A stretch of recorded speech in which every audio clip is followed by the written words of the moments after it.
एक आदमी ने एक बहुत ही खूबसूरत लड़की से शादी की। शादी के बाद दोनों की जिंदगी बहुत प्यार से गुजर रही थी।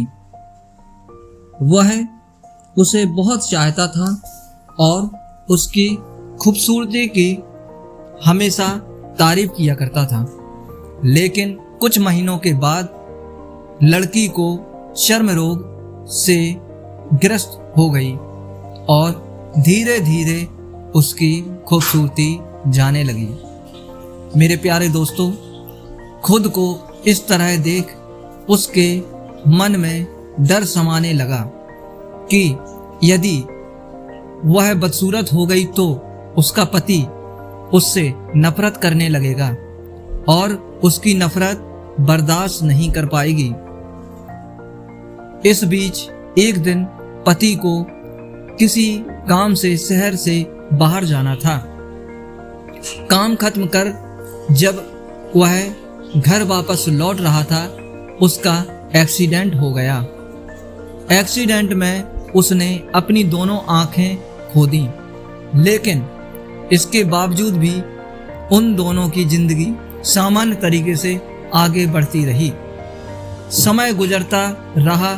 अपने चर्म रोग के कारण लड़की ने अपनी खूबसूरती पूरी तरह गंवा दी। वह बदसूरत हो गई, लेकिन अंधे पति को इस बारे में कुछ भी पता नहीं था, इसलिए इसका उनके खुशहाल विवाहित जीवन पर कोई प्रभाव नहीं पड़ा। वह उसे उसी तरह प्यार करता था। एक दिन उस लड़की की मौत हो गई। पति अब अकेला हो गया था। वह बहुत दुखी था। उस शहर को छोड़कर जाना चाहता था। उसने अंतिम संस्कार की सारी क्रिया विधि पूर्ण की और शहर छोड़ जाने लगा। तभी एक आदमी ने पीछे से उसे पुकारा और पास आकर कहा, अब तुम बिना सहारे के अकेले कैसे चल पाओगे?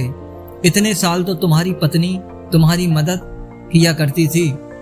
पति ने जवाब दिया, ये दोस्त, मैं अंधा नहीं हूं, मैं बस अंधा होने का नाटक कर रहा था। उसके दोस्त ने कहा, क्यों भाई, आप नाटक क्यों कर रहे थे? फिर उसके दोस्त ने उससे कहा, क्योंकि यदि मेरी पत्नी को पता चल जाता कि मैं उसकी बदसूरती देख सकता हूं तो यह उसे बहुत रोग से ज्यादा दर्द देता। इसलिए मैंने इतने साल अंधे होने का नाटक किया। वह बहुत अच्छी पत्नी थी, बस उसे खुश रखना चाहता था।